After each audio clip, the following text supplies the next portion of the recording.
नमस्कार, आप देख रहे हैं अलवर न्यूज। मैं हूं समरदीप गुप्ता। नजर डालते हैं आज की सुर्खियों पर।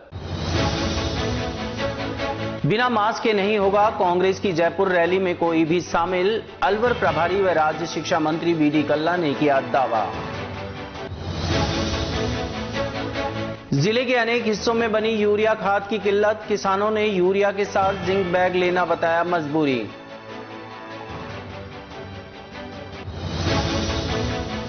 भिवाड़ी पुलिस ने महिला से हुई लूट का किया खुलासा, 2 बदमाशों को गिरफ्तार कर लूट का माल किया बरामद।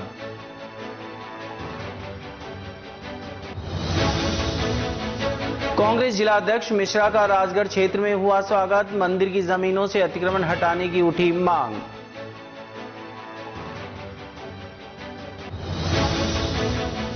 और अब खबरें विस्तार से।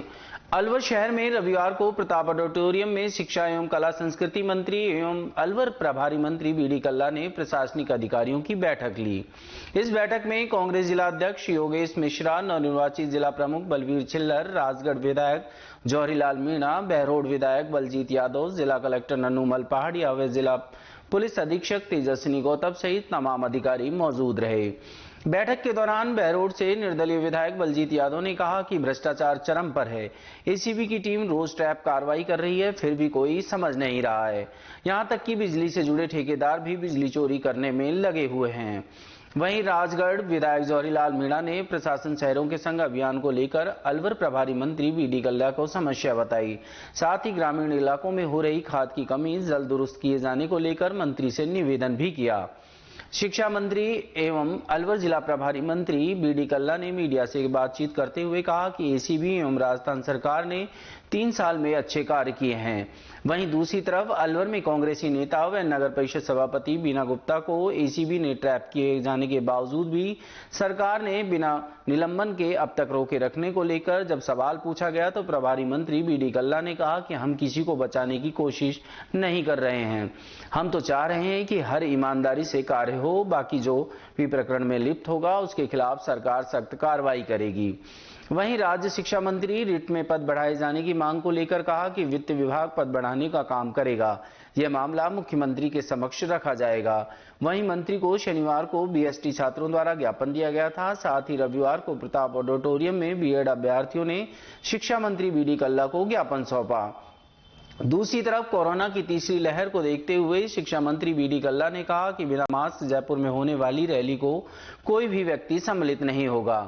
साथ ही इस दौरान कांग्रेस पार्टी को दिल्ली में रैली का आयोजन नहीं करने देने पर मंत्री ने कहा कि एक तरह से ये लोकतंत्र का केंद्र सरकार द्वारा गला घोटा गया है, जबकि कोरोना गाइडलाइन को ध्यान रखते हुए रैली की जा सकती थी, जिसके तहत 2 गज की दूरी, मास्क है जरूरी को ध्यान रखते हुए रैली का आयोजन कांग्रेस जयपुर में कर रही है। क्या निष्कर्ष निकल के आया है 2 मिनट में वो बता दें, फिर 1-2 सवाल बता दें। देखिए, जिला स्तर की जो मैंने मीटिंग ली उसमें मैंने देखा ये जिला फ्लैगशिप योजनाओं में जैसे आधार कार्ड बनाने में, सामाजिक अधिकारिता के अंतर्गत जो हमारे फ्लैगशिप के सूत्र हैं उनमें उच्च शिक्षा के क्षेत्र में प्राय राजस्थान में इन सूत्रों में नंबर 1 पर है और विभिन्न सूत्रों में जो प्रोग्रेस है वो काफी अच्छी है।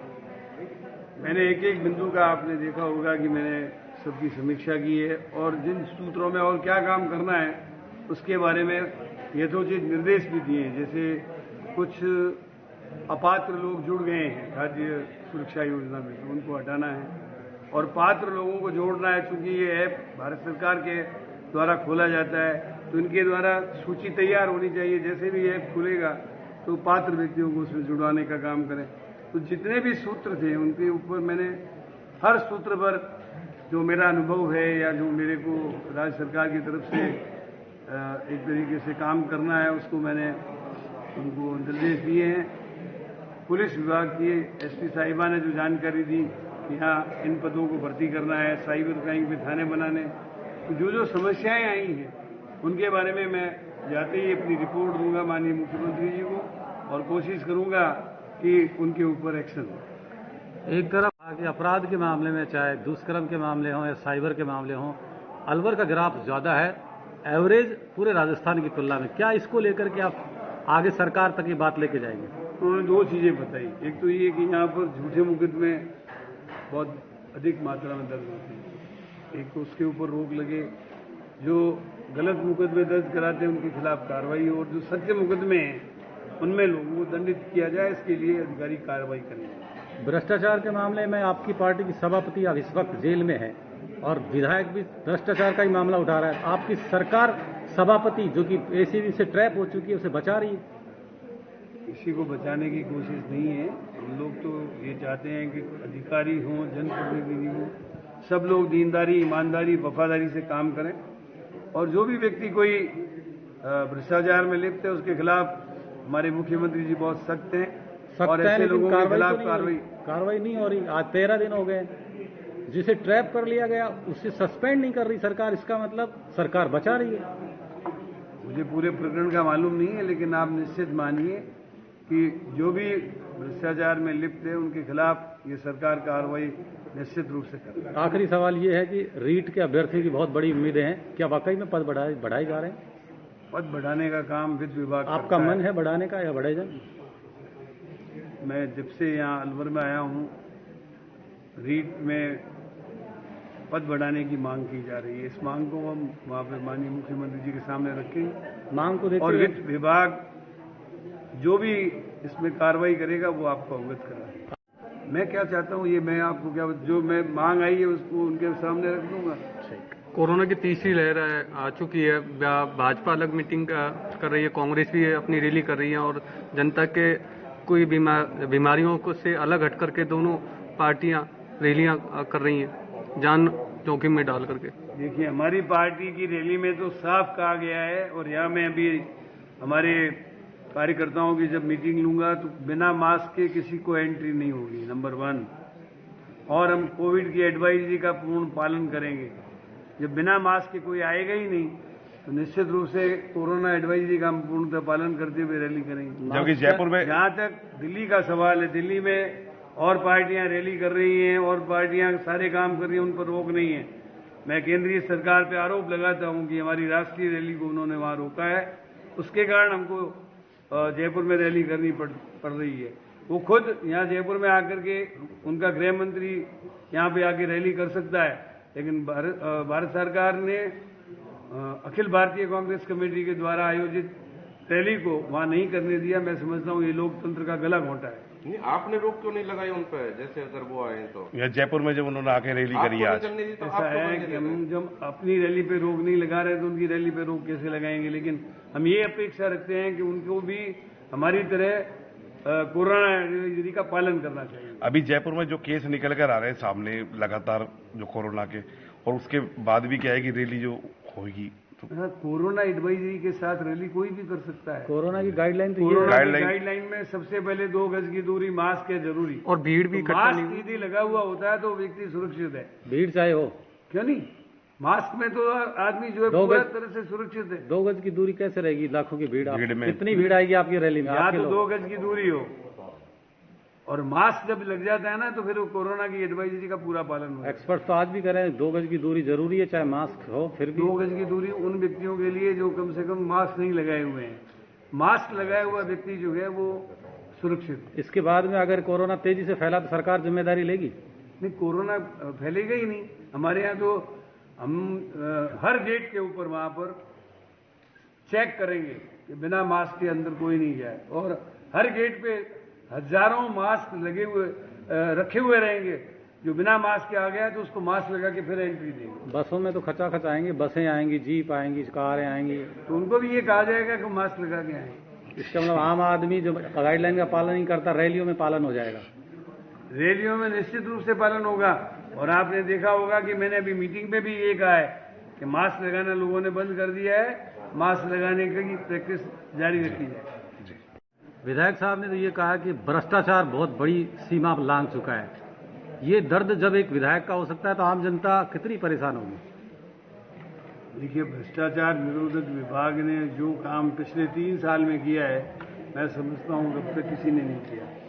और सभी अधिकारियों को ये एक तरीके से संदेश जा चुका है कि सरकार चाहती है कि बहुत ही ईमानदारी और ईमानदारी से सेवाओं का निर्वहन किया जाए।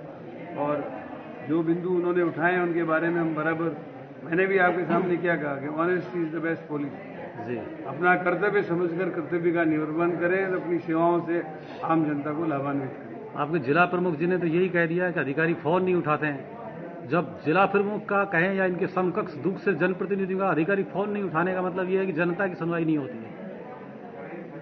ये मेरी ये पहली मीटिंग थी और इसमें मैंने आपके सामने कलेक्टर को ये जिम्मेदारी दी है कि वो वक्तन अधिकारियों को फोन करके देखें कि वो उठाते हैं या नहीं, और यदि वो फोन नहीं उठाते हैं तो ऐसे अधिकारियों को चिन्हित करके उनके खिलाफ कार्रवाई की जाएगी। रविवार को अलवर शहर के आईएमए हॉल में इस्कॉन अंतर्राष्ट्रीय कृष्ण भावना अमृत संघ के तत्वाधान में भगवत गीता से जुड़े भजनों का गुणगान किया गया। इस मौके पर आईएमए से जुड़े जिला अध्यक्ष विजयपाल सिंह मौजूद रहे। वहीं इस आयोजन में कृष्ण भक्ति से जुड़े अध्ययन की जानकारी व भजन संध्या के लिए पहुंचे अजीत कृष्ण महाराज अपनी भजन मंडली के साथ उपस्थित लोगों को ज्ञान की बातें बताई। साथ ही इस मौके पर मौजूद इस्कॉन संप्रदाय से जुड़े लोगों का कहना है कि मौजूदा समय में लोग सनातन धर्म से दूर होते जा रहे हैं। ऐसे में भक्ति के मार्ग पर चलकर युवा व समाज बेहतर भविष्य तलाश सकता है। आज आईएमए हॉल में इस्कॉन की तरफ से असित कृष्ण महाराज जो गोवर्धन के संत हैं तथा वृंदावन से भी संत आए हैं, अलवर की जनता के लिए हमने आयोजन किया है। इसमें कम से कम कि भगवान का नाम लोगों के कानों में जा सके और भगवान की भक्ति के लिए लोग अग्रसर हो सकें। में से जो हमारे संप्रदाय में सबसे बड़े हुए हैं भगवान उनका आज्ञा की नगर आदि ग्राम सर्वत होए मोर नाम। भगवान श्री चैतन्य महाप्रभु ने कहा कि जितने भी नगर आदि ग्राम हैं उन सब में मेरे नाम का कीर्तन भजन होगा।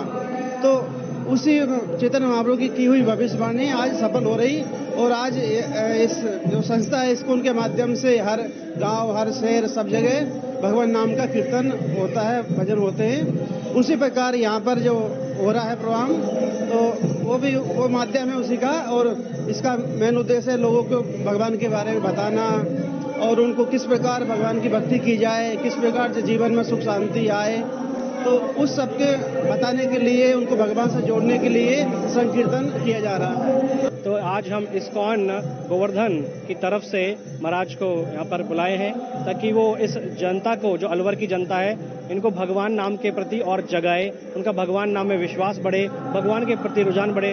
बेसिकली वैदिक संस्कृति जो हमारी सनातन संस्कृति है जिसको हम समय के संग भूल चुके हैं उसको दोबारा से अडॉप्ट करें। हमारी जो यंग जनरेशन है, जो लव जिहाद जो बहुत सुनने में आता है आजकल, वो लव जिहाद को रोकने का एक ही तरीका है, जब हम अपने आप को पहचाने कि हम हिंदू क्यों हैं, कैसे हैं। सिर्फ हिंदू कहने मात्र से हिंदू नहीं है। जब तक भगवत गीता खोलकर पढ़ेंगे नहीं, जानेंगे नहीं कि हिंदू का धर्म क्या है, हम क्यों एक हिंदू हैं, तब तक अपने आप को हिंदू कहने से कोई फायदा नहीं है। तो यही संस्कृति, सनातन संस्कृति को हमें अलवर की जनता के बीच पहुंचाना है। इस्कॉन ये घूम घूम का प्रचार कर रहा है, भगवत गीता डिस्ट्रीब्यूट कर रहा है। उसी कड़ी में इस्कॉन का पहला प्रयास है अलवर के लिए कि लोगों को मैसेज पहुंचे भगवत गीता का और लोग इसको अपने जीवन में लाएं और इस छोटे शहर से एक ऐसा मैसेज जाए पूरे राजस्थान को फिर प्रफुल्लित करें। ये जो महाराज जी आए कहाँ के हैं? ये इस्कॉन गोवर्धन के अध्यक्ष हैं। इनका नाम है हिज होलीनेस असित कृष्ण महाराज और लगभग 30 वर्ष से ये ब्रजभूमि में ही निवास कर रहे हैं। इस्कॉन वृंदावन के पुजारी रहे हैं लगभग 10 से 12 साल के बीच में। अब इस्कॉन गोवर्धन के अध्यक्ष हैं इसमें। नेक कमाई समूह द्वारा रविवार को अलवर शहर के एनईबी क्षेत्र अंतर्गत मानसिक विनिर्माणित पुनर्वास केंद्र में विशेष आयोजन करते हुए पुनर्वास केंद्र से जुड़े बच्चों को सर्दी के वस्त्र सहित अन्यत्र सामग्री वितरित की गई। वहीं इस मौके पर एनईबी थाना प्रभारी सुरेश कुमार भी मौजूद रहे। कार्यक्रम के दौरान बच्चों ने इस तरह के सामान को पाकर खुशी जताई। वहीं कार्यक्रम में मौजूद अतिथियों द्वारा नेक कमाई समूह द्वारा किए जा रहे इन कार्यों को लेकर प्रशंसा भी की गई। सम्मानीय मंत्री जो विराजे हैं और इस संस्था के जो भी संभाल रहे हैं और प्यारे बच्चों, हमारे पुलिस वालों को तो बात हमसे जनाता नहीं, कई बातें मैं तो यही कहूंगा कि जो भी जो ये नेक कमाई समूह है ये बहुत अच्छा काम कर रहा है और जैसे कोरोना में इन लोगों की बहुत सराहनीय सेवाएं रही। जहां भी ऐसी मानव समाज को जहां जरूरत पड़ती है, जहां महसूस किया, इन लोगों ने काफी बखूबी अपनी जो कर्तव्य निभाया है बहुत ही अच्छे ढंग से। दूसरा, जो समाज के जो ये बच्चे हैं थोड़े न अपने स्वयं के मामले में समझ सकते, न कुछ ज्यादा बोल सकते, और इनके अंदर जो काम करने की जो नेक कमाई समूह है, इन्होंने इनकी चिंता करके इनके मामले में जो करने का जो जज्बा है उसको मैं सलाम करता हूं। और मैं तो प्रत्येक जो अच्छे लोग हैं जो कुछ करना चाह रहे हैं तो इन लोगों के लिए करें तो भगवान भी राजी होगा। मैं तो यही कहूंगा, ये करना कि इन लोगों का पूरा ध्यान रखें, आपकी नेक कमाई में बरकत हो और समाज की मुख्यधारा में। नेक कमाई संस्था के से जुड़े सभी महानुभाव, अध्यक्ष साहब, इस संस्था के सभी पदाधिकारी, कार्यकर्ता, मीडिया के साथियों, उन प्यारे बच्चों, मैं सबसे पहले नेक कमाई संस्था से जुड़े इन सब नौजवानों को और जिनका आशीर्वचन मिलता है, बुजुर्ग परामर्शदाता, उनको बधाई दूंगा, क्योंकि जब से मैं आया हूं मैं लगातार इस संस्था का नाम सुन रहा हूं और कई बार मुझे कार्यक्रमों में खुद भी उपस्थित होकर मैंने देखा है काम को।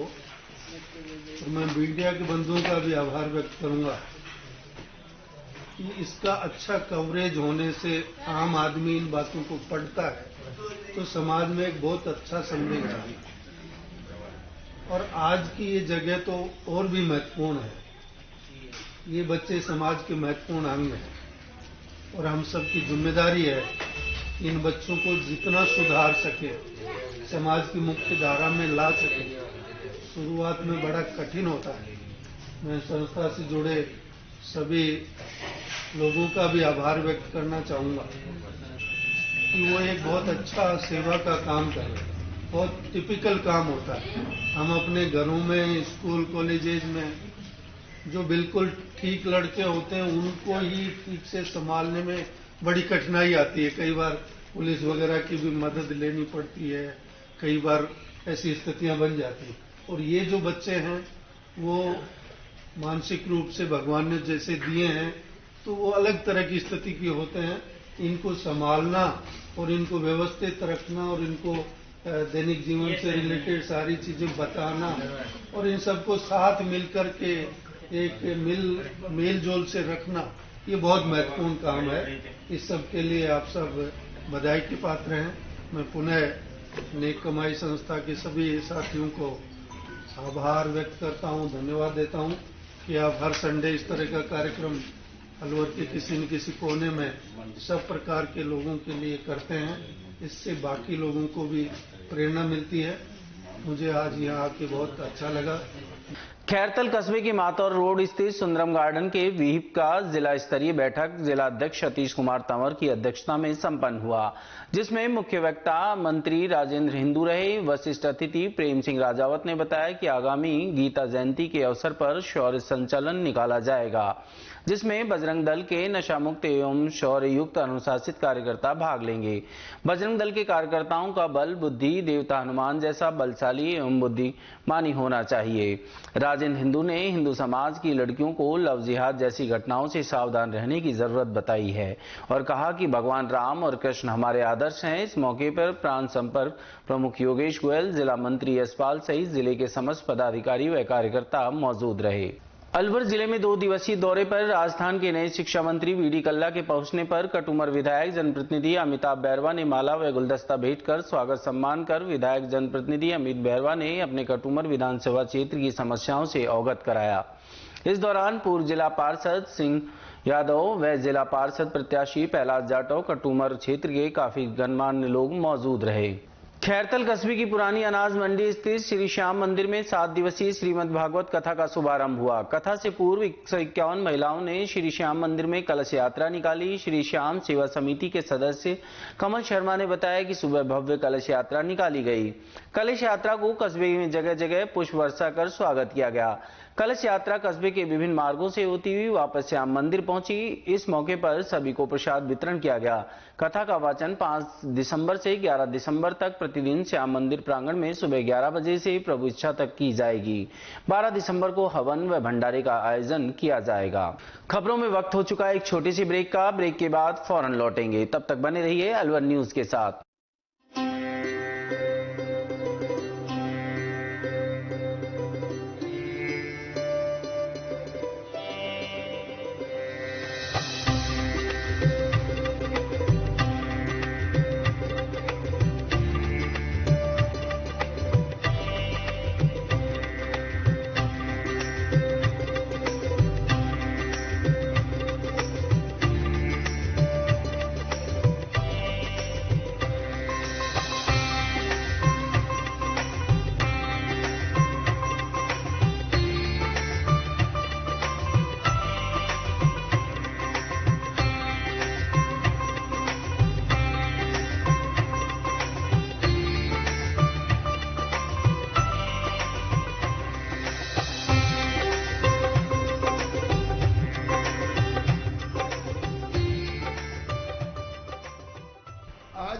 शालीमार में बाबा ठाकुरदास एंड सन्स की कलाकंद की शॉप का ओपनिंग हुआ।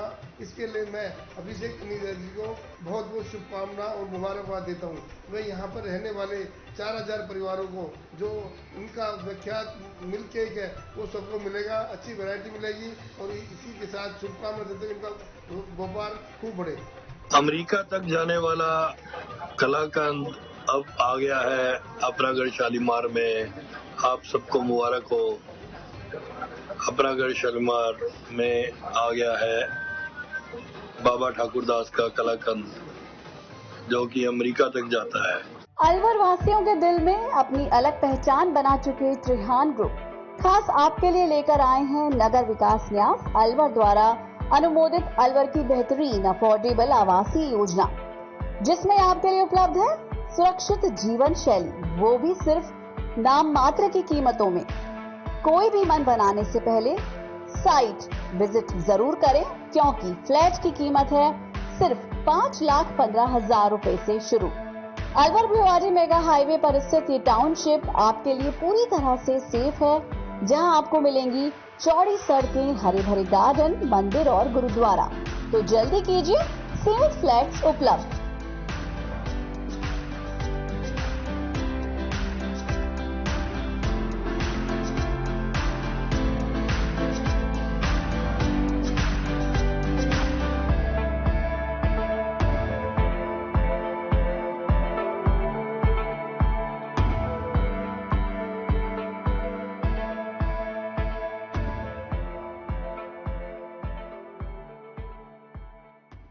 तेज दिमाग, पैनी नजर और निर्णय लेने की क्षमता आपको बनाती है देश का स्वर्णिम भविष्य। नरेंद्र तिवारी IAS एकेडमी, जो कि है सभी प्रतियोगी परीक्षाओं के लिए सर्वश्रेष्ठ संस्था, जहां का उन्नत माहौल और सही मार्गदर्शन आपको RAS, IAS, शिक्षक, REET, SSC, railway, Delhi police, Rajasthan police, SI, patwari, STC और BEd जैसी प्रतियोगी परीक्षाओं में सफलता का रास्ता दिखाएगा। अलवर की सर्वश्रेष्ठ प्रतियोगी संस्था Narendra Tiwari IAS academy, railway station के पास, लिटिल बर्ड स्कूल के पीछे, नेहरू नगर, अलवर।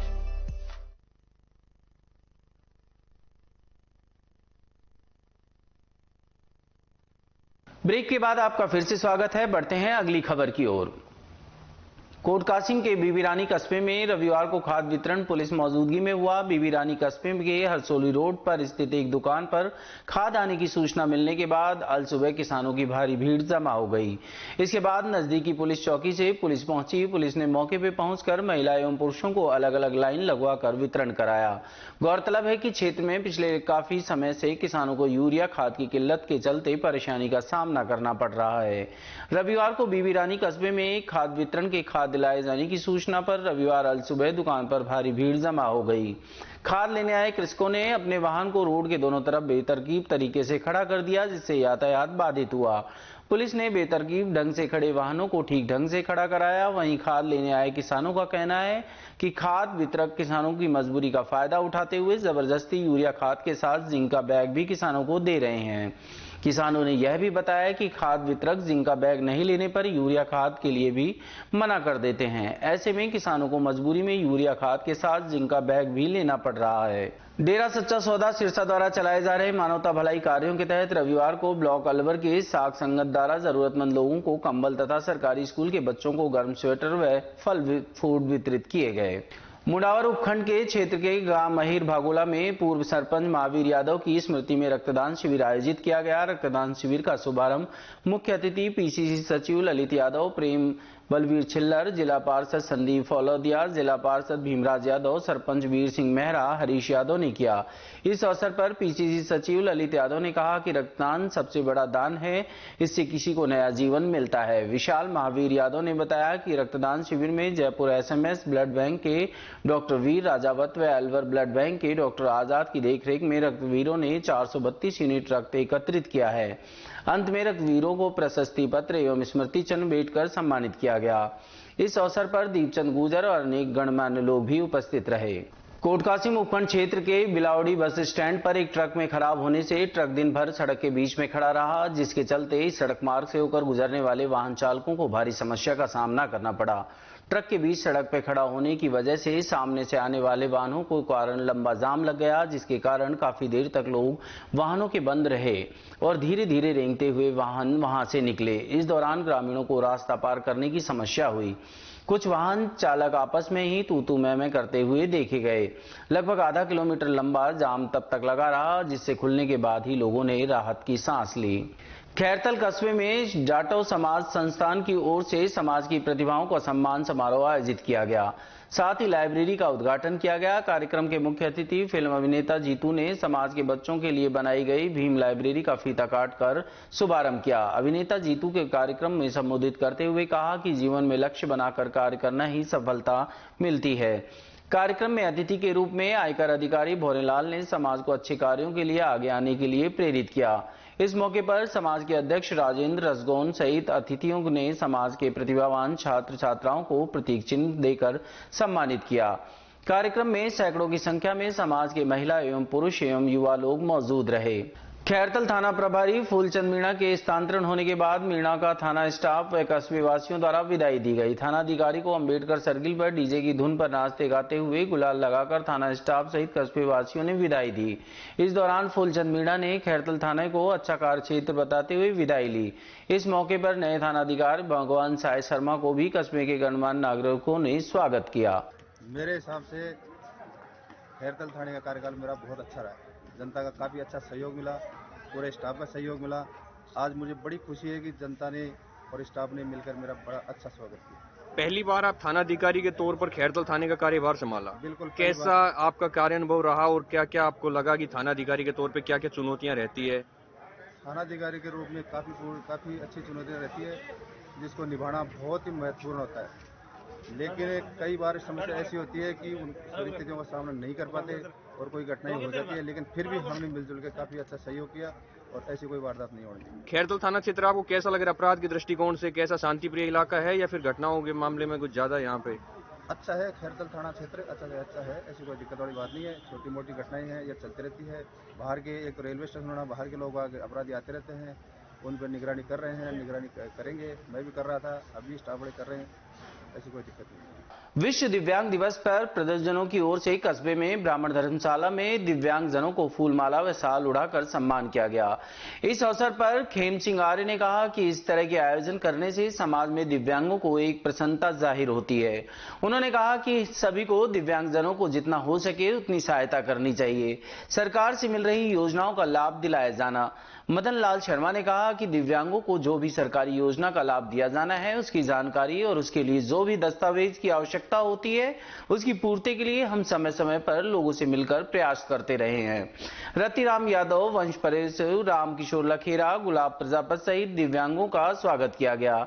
इस मौके पर लायंस कुलदीप सिंह, राजेश आर्य, पार्षद रूप मीणा, विजेंद्र मिश्रा, राजेश शर्मा व गिरिराज प्रजापत सहित अनेक लोग मौजूद रहे। विश्व दिव्यांग दिवस है और दिव्यांग दिवस के अवसर पर राजगढ़ के प्रबुद्ध ने विचार किया और दिव्यांग दिवस मनाने का निर्णय किया। इस कड़ी में हमारे राजगढ़ प्रक्षेत्र के जो दिव्यांग भाई बहन हैं उनको बुलाया ब्राह्मण धर्मशाला में, और राजगढ़ के प्रबुद्ध जन एकत्रित हुए और उन सभी की प्रेरणा से, उन लोगों के सहयोग से आज विश्व दिव्यांग दिवस का आयोजन किया गया और दिल से खुशी हुई। और हमें इस प्रकार के कार्यक्रमों को समय समय पर आयोजित करना चाहिए। दिल से इस बात की हम लोगों को सबको खुशी हो रही है और हम भविष्य में भी इस बात का प्रतिज्ञा करते हैं कि जब भी इस तरह का कोई मौका आएगा तो हम इस तरह के कार्यक्रम आयोजित करेंगे। भारतीय नौसेना दिवस के उपलक्ष्य में सैल्यूट वीर दिवस ने नौसेना में कार्यरत व सेनानिवृत्त नौसैनिकों को फूलमाला व गुलदस्ता भेंट कर सम्मान किया। साथ ही मिठाई खिलाकर मुंह मीठा कराते हुए शुभकामनाएं दी। कार्यक्रम आयोजक संजय शर्मा व पंडित आशीष शर्मा गुरचगर ने कहा कि कार्यक्रम में नौसैनिकों ने अपने विचार रखे। इस मौके पर किशनगढ़ बास नगर पालिका अध्यक्ष तारामणि सिंघल, पूर्व प्रधान विनय व्यास, सतीश सिंघल, सरपंच तिलकराज पटेल, जिला अध्यक्ष मान सिंह पटेल एवं प्रभारी शीशराम चावड़ा सहित युवा अध्यक्ष राजेश यादव ने नौसैनिकों को संबोधित किया। वहीं नौसैनिकों को सैल्यूट टीम का धन्यवाद भी किया गया। भिवाड़ी औद्योगिक नगरी में समतल चौक के पास मनी ट्रांसफर की दुकान चलाने वाली महिला के साथ भिवाड़ी गांव में हुई लूट का खुलासा करते हुए भिवाड़ी थाना पुलिस ने किया है। भिवाड़ी थाना प्रभारी जितेंद्र सोलंकी ने बताया कि लूट की घटना में 2 आरोपी सूरज व देवेंद्र को गिरफ्तार कर लूट की रकम 20,000 व मोबाइल सहित अन्य सामान बरामद कर लिया गया है। 24 नवंबर की शाम को समतल चौक के समीप मनी ट्रांसफर की दुकान चलाने वाले पिंकी पत्नी विनोद शर्मा के हाथ से अंधेरे का फायदा उठाकर बदमाश बैग छीनकर फरार हो गए थे। बदमाशों ने पूछताछ हरियाणा में चैन स्नैचिंग की घटना कबूली है। आरोपियों के पकड़े जाने वाली टीम से सीसीटीवी कैमरे खंगालकर आरोपियों की पहचान की गई थी। टीम में शामिल थानाधिकारी Jitendra Solanki, ASI Naresh Kumar, head constable Mohanlal, Girish Kumar, Virendra, Agnesh व सुनील शामिल रहे हैं। 24/11 को एक महिला अपनी मनी ट्रांसफर की दुकान है राधे राधे, उसको बंद करके अपने गांव जा रही थी भिवाड़ी। तो अंधेरे में उसका बैग छीन के भाग गए थे 2 लड़के। उनमें 2 लड़कों को हमने आज अरेस्ट किया है। एक बिंदर है जो भिवाड़ी गांव का रहने वाला है और दूसरा सूरज है जो हरियाणा का रहने वाला है। उन दोनों से हमने आज 20,000 रुपये, 2 मोबाइल और 1 स्वेप मशीन बरामद की। राजगढ़ कस्बे की खंडेलवाल धर्मशाला के पास भारत विकास परिषद के तत्वाधान में सरकारी स्कूल के गरीब बच्चों को गर्म वस्त्र वितरण किया गया। परिषद के अध्यक्ष राम रतन तामी ने बताया कि रामगढ़ के 10 सरकारी स्कूलों में लगभग 130 बच्चों को गर्म जर्सी वितरित की गई है। इस अवसर पर डॉक्टर ने एएमएम गुप्ता ने कहा कि भारत विकास परिषद हर वर्ष गर्म वस्त्र वितरण एवं ड्रेस वितरण करती है। इमाम चौक पर स्कूल के प्रधानाध्यापक नरेंद्र सहित संस्था के प्रधानाध्यापकों ने भारत विकास परिषद के कार्यों की प्रशंसा की। कार्यक्रम में दीपक विजय, कुलदीप आर्य, राजीव जैन, पारस सराफ, ओम प्रकाश गुप्ता, लोकेश रावत, राहुल विजय, सूर्य प्रकाश गुप्ता, सभी स्कूलों के संस्था प्रधान सभी सदस्य मौजूद थे। मंच संचालन रोकेश ने किया था। खैरतल कस्बे के निकटवर्ती बास कृपाल नगर स्थित कृषि महाविद्यालय में विश्व मृदा दिवस मनाया गया। कार्यक्रम की अध्यक्षता महाविद्यालय के सहायक निदेशक छात्र कल्याण डॉक्टर लक्ष्मण प्रसाद बलाई ने की। डॉक्टर बलाई ने बताया कि आज संपूर्ण विश्व में मृदा दिवस मनाया जा रहा है। हमारा भविष्य मिट्टी पर निर्भर है। 95% भोजन हम मिट्टी से ही प्राप्त करते हैं। आज मिट्टी को कई प्रकार से जहरीले तत्व उपस्थित हो गए हैं, जिसके कारण मिट्टी का स्वास्थ्य खराब हो रहा है। इसलिए हम मिट्टी का स्वास्थ्य कार्ड बनाकर मिट्टी के खाद व उर्वरकों का उपयोग करना चाहिए। भारत सरकार किसानों के लिए 5 दिसंबर को हर वर्ष विभिन्न जागरूकता एवं सूचनात्मक कार्यक्रमों का आयोजन करती है। एक सरकारी एजेंसी गांव में मिट्टी के नमूने एकत्र करती है और सभी किसानों को मृदा स्थापना कार्ड वितरण करती है। इस अवसर पर महाविद्यालय के डॉक्टर अरविंद कुमार यादव ने छात्रों को संबोधित करते हुए कहा कि इस वर्ष 2021 विश्व मृदा दिवस की थीम अमृत लवणीय को रोकने और मृदा उत्पादकों को बढ़ाया जाना है। साथ ही कहा कि छात्रों को मिट्टी की संरचना बनाए रखने के लिए आवश्यक 17 पोषक तत्वों का अध्ययन करना चाहिए एवं किसानों को भी इसके बारे में जानकारी देना चाहिए कि हर पोषक तत्व का कार्य अलग और महत्व अलग अलग होता है। डॉक्टर यादव ने सभी आवश्यक पोषक तत्वों के बारे में विस्तार से जानकारी दी। इस अवसर पर महाविद्यालय के छात्र छात्राओं ने भी अपने विचार प्रकट किए। खबरों में वक्त हो चुका है एक छोटे से ब्रेक का। ब्रेक के बाद फौरन लौटेंगे, तब तक बने रहिए अलवर न्यूज के साथ। आपके शहर में छाई खुशियां हैं अपार, सखी दूध भंडार आया आपके द्वार। आपके शहर में छाई खुशियां हैं अपार,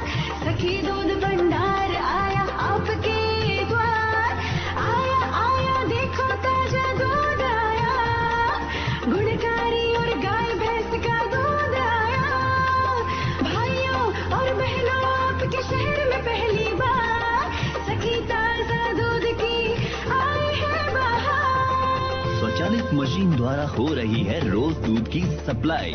आओ हम सब दूध खरीदें, इसमें कैसी कठिनाई। हर स्तर पर होती गुणवत्ता की जांच, ताकि आपके स्वास्थ्य पर नहीं आए कोई आंच। आया आया देखो ताजा दूध आया, गुणकारी और गाय भैंस का दूध आया। भाइयों और बहनों आपके शहर में पहली बार सखी ताजा दूध की आई है बाहर। ऑनलाइन भुगतान की भी है सुविधा, एडवांस बुकिंग में भी जरा नहीं है दुविधा। आपकी सेवा लक्ष्य हमारा, हर घर दूध पहुंचाएं, ये उद्देश्य हमारा। आया आया देखो ताजा दूध आया, गुणकारी और गाय भैंस का दूध आया। आओ हम शहरी महिलाएं कदम उठाएं, ग्रामीण महिलाओं को सशक्त बनाएं।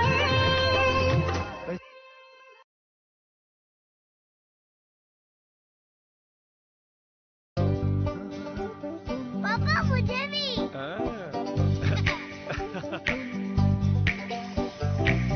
तू भी यही कहता था ना, पापा मुझे भी। रोहन, पीढ़ियां बदल जाती हैं, पर कुछ आदतें कभी नहीं बदलती। जैसे एस्को, सच्चे मजबूत रिश्ते जो चले पीढ़ी दर पीढ़ी। एस्को बाय जैकवा ग्रुप। पंच कल्याणक प्रतिष्ठा महोत्सव शुक्रवार 10 दिसंबर 2021 से बुधवार 15 दिसंबर 2021 तक। गुरुवार 9 दिसंबर 2021 सायं 6:30 बजे से संध्या वंदन, मेहंदी, हल्दी व संगीत। शुक्रवार 10 दिसंबर 2021 ध्वजारोहण व गर्भ कल्याणक पूर्व रूप। शनिवार 11 दिसंबर 2021 गर्भ कल्याणक उत्तर रूप, रात्रि 8 बजे सांस्कृतिक कार्यक्रम व नाटिका चक्रेश द्वारा। रविवार 12 दिसंबर 2021 जन कल्याणक। सोमवार 13 दिसंबर 2021 तप कल्याणक, अखिल भारतीय विराट कवि सम्मेलन रात्रि 8 बजे। मंगलवार 14 दिसंबर 2021 ज्ञान कल्याणक। बुधवार 15 दिसंबर 2021 मोक्ष कल्याणक।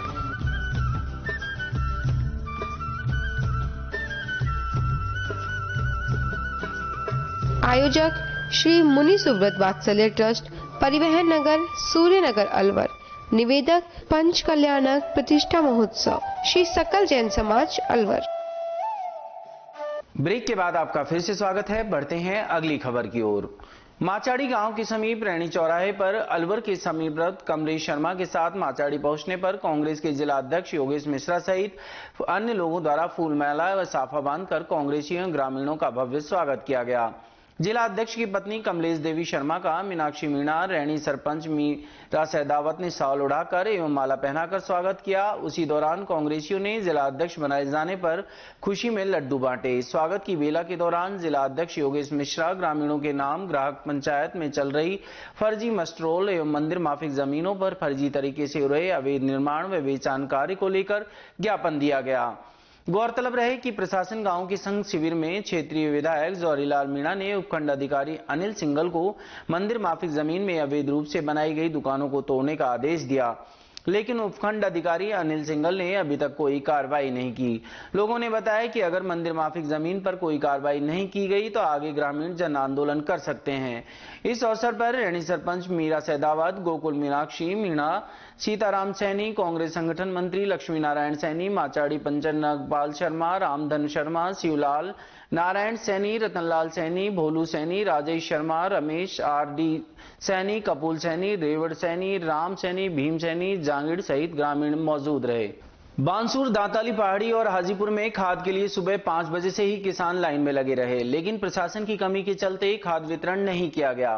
प्रशासन को बार बार अवगत कराए जाने के बाद भी प्रशासन और पुलिस का एक भी कर्मचारी मौके पर नहीं पहुंचा, जिसकी वजह से किसान परेशान रहे। प्रशासन की लापरवाही के चलते अब किसानों को आगामी दिनों में खाद वितरित किया जाएगा।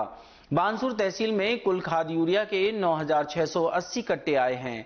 हाजीपुर में 220 और दांताली पहाड़ी में 220 कट्टे में से एक भी वितरित नहीं किए गए हैं।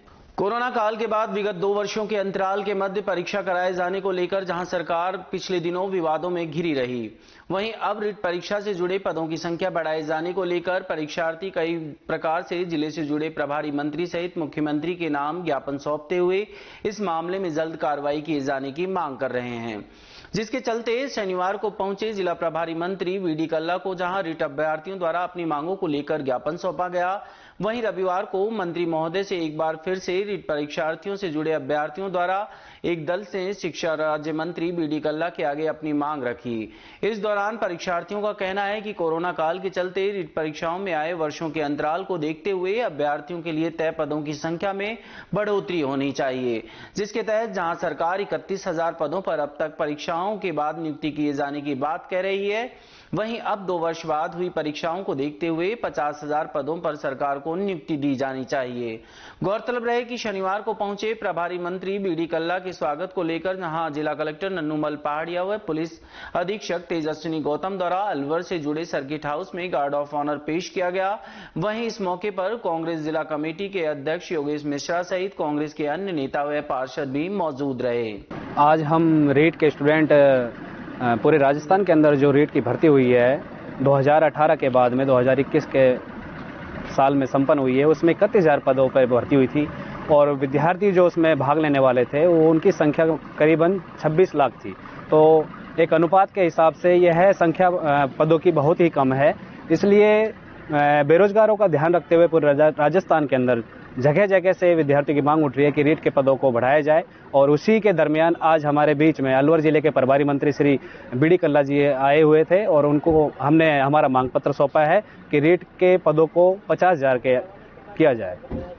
राज्य के शिक्षा मंत्री व जिले के प्रभारी मंत्री बीडी कल्ला ने शनिवार को जहां अलवर पहुंचकर पत्रकारों से बातचीत करते हुए आगामी दिनों में होने वाली कांग्रेस से जुड़ी महंगाई व अन्य मुद्दों को लेकर केंद्र सरकार को घेरने के लिए की जाने वाली रैली पर चर्चा की। वहीं इस दौरान रविवार को प्रभारी मंत्री कांग्रेस जिला कमेटी अध्यक्ष योगेश मिश्रा के निवास पर कांग्रेस कार्यकर्ता व पदाधिकारियों से बातचीत करते हुए इस रैली को और बेहतर बनाए जाने को लेकर भी चर्चा की। इस दौरान केंद्र सरकार द्वारा बढ़ाई जा रही पेट्रोल व महंगाई से जुड़े अन्य मुद्दों पर भी अपनी बात रखी।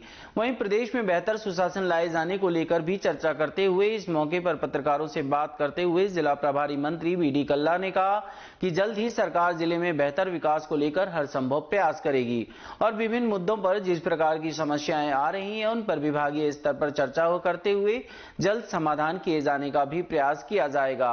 गौरतलब रहे कि जिला कांग्रेस कमेटी अध्यक्ष योगेश मिश्रा के निवास पर आयोजित इस कार्यक्रम के दौरान जहां प्रभारी मंत्री ने मौजूदा जिले से जुड़े कांग्रेसी नेताओं द्वारा फूलमाला देकर स्वागत किया गया, वहीं इस मौके पर कांग्रेसी कार्यकर्ताओं ने जिले में हो रही प्रगति की भी जानकारी प्रभारी मंत्री को दी। देखिए, संख्या तो मुझे अभी मालूम नहीं है, लेकिन ये संख्या हजारों में है। पूरे राजस्थान के जो कलाकार संगीत नाटक अकादमी उससे संबंधित थे उनको और जो बहुत सुदूर पूर्व इलाकों में बैठे हुए कलाकार हैं उन सबको अनुदान दिया गया है। एक कलाकारों की डिमांड रही है कि कोरोना काल जैसी स्थिति कभी विकट नहीं आए, भगवान ना करे ऐसी विकट स्थिति आए, ऐसे में पेंशन योजना की बात हो रही है क्योंकि जो बुजुर्ग कलाकार है उनके लिए केंद्रीय पेंशन योजना शुरू है।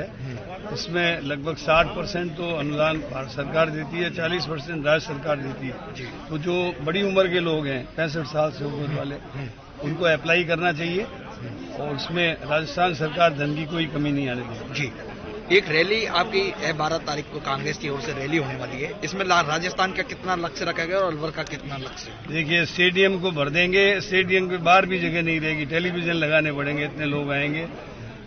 राजस्थान में अखिल भारतीय स्तर की कांग्रेस की महारैली है जो महंगाई के खिलाफ है।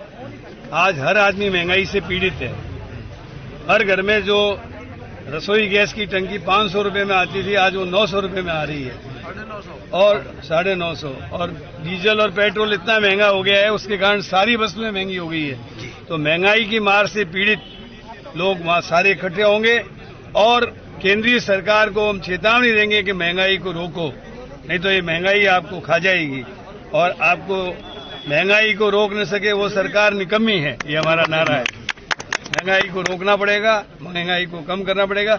और ये महंगाई तो केंद्र सरकार ने स्वयं बढ़ाई है। जो रसोई गैस की कीमत केंद्र सरकार ने बढ़ाई है, इसी प्रकार से डीजल और पेट्रोल की कीमतें केंद्र सरकार ने बढ़ाई है। अन्य राज्यों ने सर जिस हिसाब से कर टैक्स कम किया पेट्रोल डीजल पे, उतना राजस्थान सरकार अभी नहीं कर रही। राजस्थान सरकार ने इतना टैक्स कम किया है कि उसकी कोई हिम्मत नहीं है। पहले 2 रुपए कम किए और अभी हाल ही में 5 और 6 रुपए दोनों पे कम किए हैं। मध्य प्रदेश में बीजेपी की सरकार है, उससे कम कीमत पर डीजल और पेट्रोल राजस्थान में बिक रहा है। उसका कारण ये है कि राजस्थान सरकार ने 8 रुपए डीजल पर और 7 रुपए पेट्रोल पे कम किए। देखिए, शिक्षा में नवाचार के अनेक बहुत गुंजाइश है। उसमें खास तौर से पेरेंट टीचर्स मीटिंग को नियमित करना, एक्स्ट्रा करिकुलर को करिकुलर एक्टिविटीज को बढ़ाना, इंग्लिश मीडियम के महात्मा गांधी स्कूल और बनाना, इसके साथ साथ जो है विद्यार्थियों को नियमित रूप से कक्षाओं में उपस्थिति, जॉयफुल एजुकेशन, विद्यालय विकास समितियों को इफेक्टिव बनाना, ऐसे अनेक कार्यक्रम किए जाएंगे। अभी आज जयपुर में रैली होने जा रही है बीजेपी की, उसमें आप क्या कहेंगे? उसमें अमित शाह जो पहुंचे हैं, आप देख लेना इस रैली का उस रैली से मुकाबला, देख लेना कौन कितनी बड़ी रैली होती है। कोरोना काल में सर काफी प्राइमरी स्तर पे काफी बच्चे ड्रॉप आउट हो गए, उनको वापस इसमें एजुकेशन से कैसे? देखिए, अब वर्तमान में हम लोगों को ऑफलाइन और ऑनलाइन दोनों प्रकार की क्लासेस चलानी होगी। जो ऑनलाइन से पढ़ना चाहे ऑनलाइन से पढ़े, ऑफलाइन से पढ़ना चाहे वो ऑफलाइन से पढ़े। ये पेरेंट्स के ऊपर छोड़ दिया गया। धन्यवाद। सैनी समाज सामूहिक विवाह एवं समाज उत्थान समिति के तत्वाधान में आगामी 4 मार्च को होने वाले 25वें सैनी विवाह सामूहिक सम्मेलन को लेकर इन दिनों विवाह योग्य युवक युवती परिचय एवं पंजीकरण कार्यक्रम अलवर शहर के काशीराम स्थित सैनी समाज से जुड़े भवन में चलाया जा रहा है, जिसके तहत अभी तक जहां 6 जोड़ों ने अपना पंजीयन कराया है, वहीं 20 लड़के व 5 लड़कियों द्वारा रजिस्ट्रेशन कराते हुए विवाह हेतु अपना आवेदन किया गया है। जिसकी जानकारी देते हुए समाज से जुड़े संगठन समिति के पदाधिकारियों ने बताया कि इस तरह के सामूहिक विवाह कार्यक्रमों के माध्यम से जहां समाज में बेहतर सामूहिक विवाह आयोजन की पहल की जा रही है, वहीं इस बार तकरीबन 51 जोड़ों का विवाह कराए जाने का लक्ष्य रखा गया है, जिसके तहत समाज से जुड़े भामाशाह द्वारा अपने स्तर पर न सिर्फ बेहतर दान देते हुए इस कार्यक्रम को सफल बनाया जाता है, बल्कि सामूहिक स्तर पर भी समाज से जुड़े विभिन्न लोगों के बच्चों का विवाह कराकर समाज अपनी जिम्मेदारी निभा रहा है। रविवार को इस कार्यक्रम के दौरान समाज से जुड़े बहुत से लोग मौजूद रहे। वहीं कार्यक्रम के दौरान विभिन्न जोड़ों से जुड़े परिजनों ने एक दूसरे से बच्चों का परिचय कराते हुए भविष्य में नवीनतम रिश्ते बनाए जाने पर भी चर्चा की। सैनी समाज सामूहिक विवाह एवं समाज उत्थान समिति की ओर से ये 25वां विवाह योग्य युवती और युवतियों का पंजीयन कार्यक्रम हमारे आज यहाँ किया जा रहा है, जिसमें हर प्रत्येक रविवार को 12 से 4 के बीच में रजिस्ट्रेशन किया जाता है और जो भी जोड़े तय होते हैं उन जोड़ों का सामूहिक विवाह 4 मार्च फुलेरा दोज को आयोजित होगा। और इस बार का विशेष, वैसे तो हमारी संस्था ने 24 सामूहिक विवाह में लगभग 700 जोड़ों का विवाह अब तक संपन्न करवाया जा चुका है और इस बार 25वां वर्ष है, सिल्वर जुबली वर्ष है, तो इसलिए संस्था की ओर से 51 जोड़ों का लक्ष्य निर्धारित किया गया है। बाकी सब लोग प्रयासरत हैं। पूरे राजस्थान से प्रत्येक जिले से हमारे यहाँ रजिस्ट्रेशन हो चुके हैं। उनमें से कितने जोड़े तय होते हैं ये अभी 15 फरवरी तक तय हो पाएगा।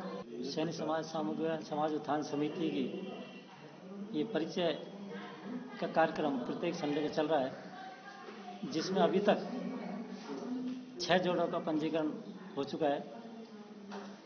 20 बच्चे और 5 बच्चियों का रजिस्ट्रेशन इसमें किया जा चुका है। कुल मिला कितने हो गए? 6 जोड़े का पंजीकरण हो चुका है और इस बार सिल्वर जुबली मनाने 25वें सामूहिक विवाह जो 4 मार्च 2022 को करने जा रहे हैं, उसमें 51 जोड़ों का लक्ष्य हमने रखा है। क्या नाम सर? और साथ में समितियों का गठन कर तहसील हेडक्वार्टरों पे और जिले में और प्रदेश में सब जगह इसका प्रचार किया जा रहा है।